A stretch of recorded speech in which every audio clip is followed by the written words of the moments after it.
भविष्य पे भी हम सबको प्रकाश डालना चाहिए। मैं डाल रहा हूँ, क्योंकि जिस तरह से कांग्रेस पार्टी के प्रदेश अध्यक्ष गोविंद सिंह डोटासरा जी, जो स्वयं शेखावटी से आते हैं, सीकर जिले से आते हैं, वो बार बार यमुना जल को लेके उल्टी सीधी और भ्रामक और नकारात्मक माहौल बनाने का प्रयास करते हैं।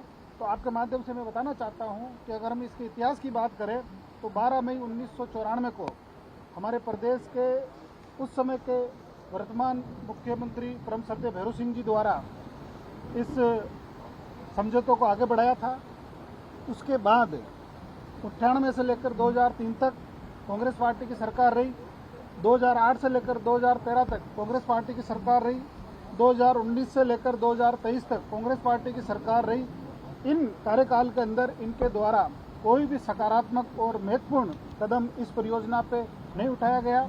मैं आपको बताना चाहता हूं कि हमारे प्रदेश के यशस्वी मुख्यमंत्री, भागीरथी मुख्यमंत्री आदरणीय भजनलाल जी के अथक प्रयास से 17 फरवरी 2024 को केंद्र के सहयोग से, केंद्रीय जल शक्ति मंत्री जी के सहयोग से राजस्थान और हरियाणा के दोनों मुख्यमंत्री जी की मौजूदगी के अंदर डीपीआर बनाने को लेके एक एमओयू हुआ और उसी से बात आगे बढ़ी और डीपीआर बनाने हेतु 14/3/2024 को और 15/2/2025 को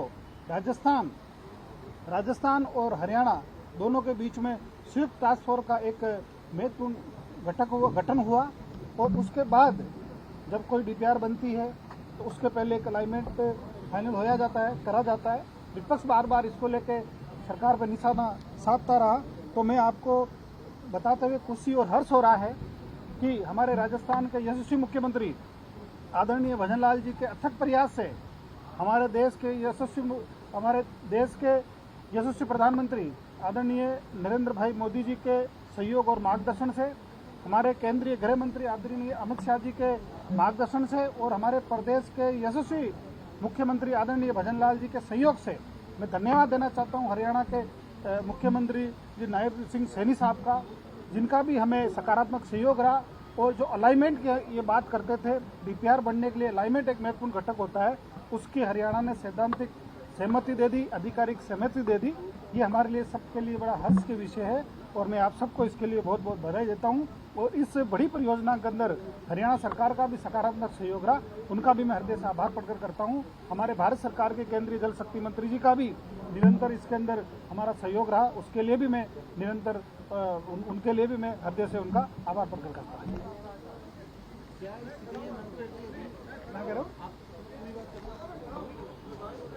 नहीं कुछ हो गया ना मेरे ये अलाइनमेंट का। डीपीआर को लेकर के बात करें, क्या मौजूदा सरकार अपने कार्यकाल में यमुना का पानी शेखावाटी में पहुंचा दी?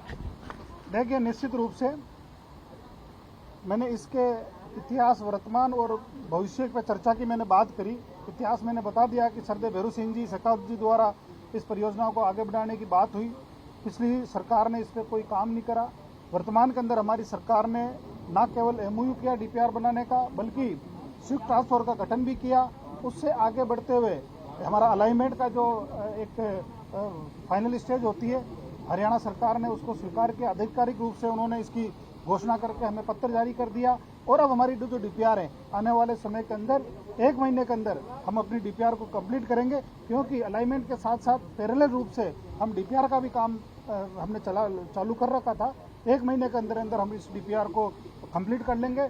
और इसके बाद अगर हम भविष्य की बात करें तो मैं आपको आश्वस्त करना चाहता हूं कि हमारे राजस्थान के यशस्वी मुख्यमंत्री आदरणीय भजनलाल जी के नेतृत्व में यमुना का पानी तय समय के अंदर, तय सीमा के अंदर आएगा और शेखावटी अंचल को इस यमुना के पानी का लाभ मिलेगा और लोगों को पीने का पानी उपलब्ध रहेगा।